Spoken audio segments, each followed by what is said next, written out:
How to set boundaries, part 2. Here are 6 more ways. Hi, I'm Angie. Hey, I'm Eddie. Thanks for joining us at Life Squared.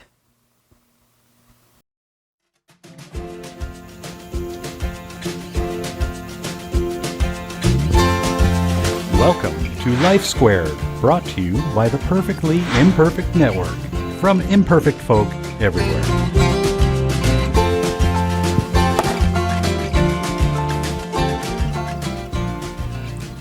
Boundaries, part 2. Yep. We went a little long in part 1, how to set boundaries. We did a video on what boundaries are. Yep. What's the issue. Yep. And some of the problems it causes. Okay, Yes. So look for those 2 videos. This is part 2 on how to set boundaries. And I want to reiterate again. You are the only one that can change you. Yes. And you can't change anyone else. Nor should you try. But if you change, those people have to react differently. So when it comes to setting boundaries, that's a good place to start. Boundaries are the beginning of everything. Every problem really boils down to somebody crossing a boundary that they shouldn't have. Had they stayed in their own zone and minded their own business, probably a problem wouldn't have occurred. Well, just like we can take sports. Every game of sports has boundaries of inbounds and out of bounds. Exactly. When you get out of bounds, You're in trouble. and There's a penalty. The game stops, there's a penalty. Same thing in life. Yeah. You pay for those. Exactly right. That leads us to number 1. One thing that will help you is to deal with your anger. Anger. Okay? You're probably crossing your boundaries because you're angry. Yep. Now, one point I want to set is that the issue of boundaries is a learned behavior that you learn before age 7. So if you had a screwed up young childhood, you probably need to revisit boundaries. But the good news is you can learn it. Exactly. No problem.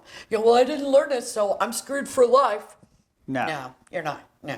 No. This is something you can learn very easily. Okay? Yes. But the fact of the matter is that it is learned before age 7. Okay. So deal with your anger. Because when you get angry, you sort of lose sense. You sort of become senseless. Right? Right. And you cross into cross over boundaries that you wouldn't cross over. You say things you wouldn't have said if you weren't angry. You can change it. Your decision making when you're angry goes to probably negative numbers because you are looking at it because you're angry. Just like one of my favorite movies, Pretty Woman, Edward has this thing where he says, I can't remember how much money he spent. $10,000. $10,000 learning that he was mad at his father, that he was angry with his father. Yeah.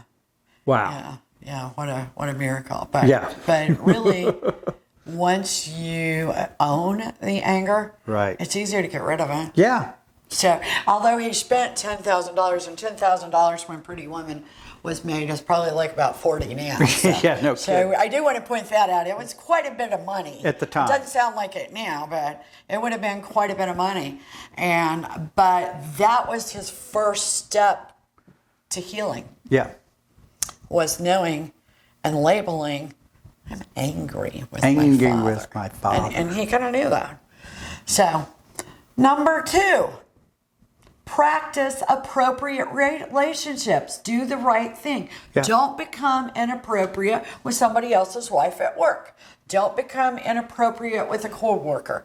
Don't become inappropriate with anybody. The waitress that's waiting on you. Don't try to at parent the bar. Don't try to parent other people's children. Good idea. This will keep you from crossing boundaries. Right. If you try to have inappropriate relationships with even people close in your family, your brother's marriage is not your business. You're right.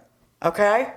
You need to understand roles. We talked about that in the last episode. And when you understand roles, you can start to practice appropriate relationships. Right. Right? That is definitely a fact. Number 3, pay attention to change in relationships. We talked a little bit about this before. Yeah, we did. And relationships change. Yep. For they do. lots of reasons. Your best friend moves, 3,000 miles away. Right. You can't help but change a relationship. Doesn't mean you're not going to have a relationship with them. It means it's going to be different. Okay? You get married. Your relationship with all your friends change. Right.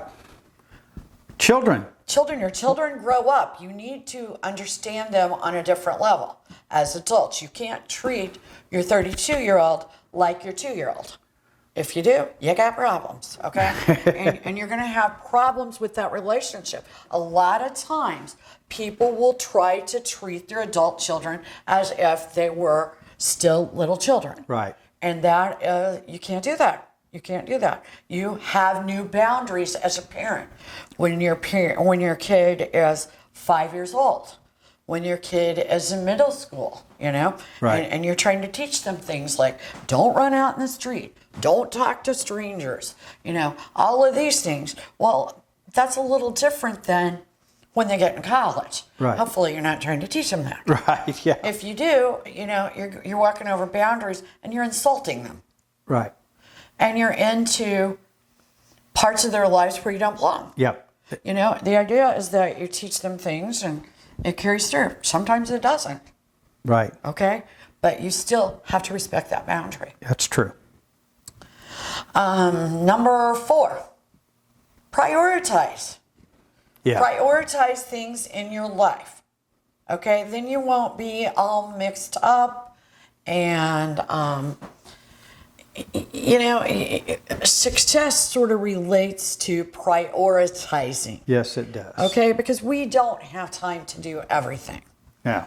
I wish we did. Yeah. If you do, bless you. Yes. But lists can help.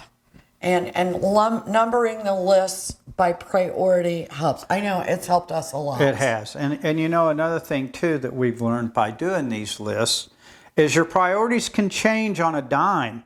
I mean, something happens or you do this and it triggers this and your priority changes.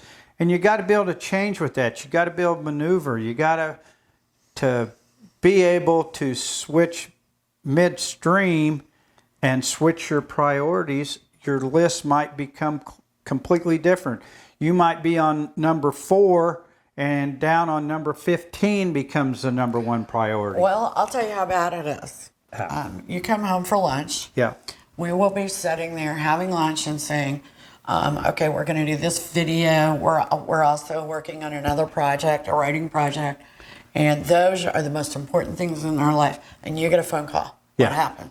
You get a customer. What just changed? Everything. Everything. The priorities changed because this customer needs to be helped right now. Yeah. And we have to change with that. We just got to do it.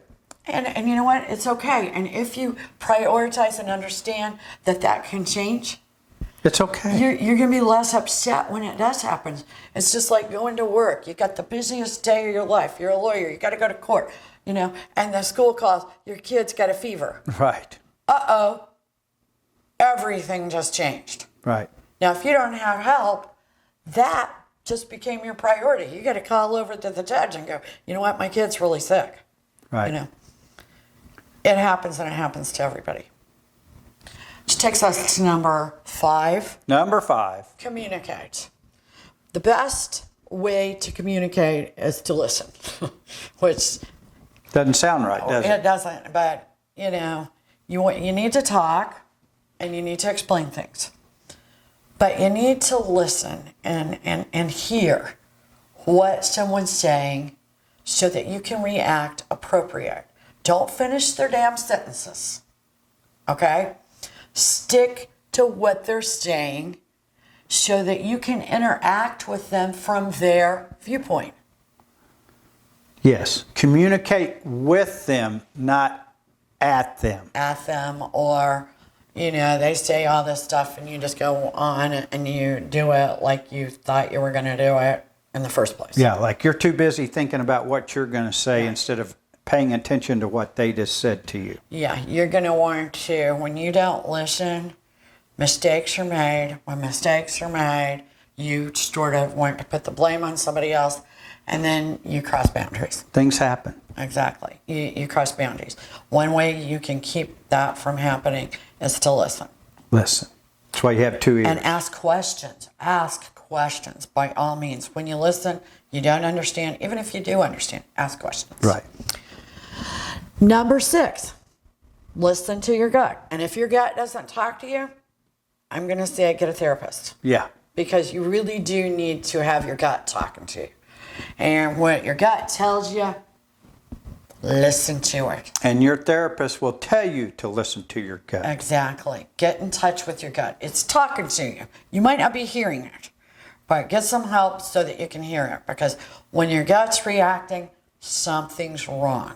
Right. Or it's going to be wrong. It's going to happen because you feel wrong.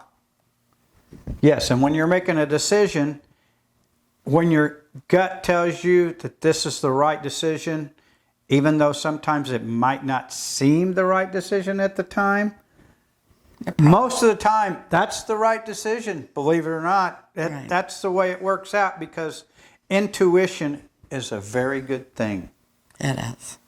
Right? That's right. So, set your boundaries. You set them. Thanks for joining us at Life Squared. Thank you. See you soon. Bye now. We really appreciate you joining us today at Life Squared on the Perfectly Imperfect Network. To get more content, please consider subscribing. If you have any questions or feedback, we'd love to hear from you in the comments section. Thanks for watching.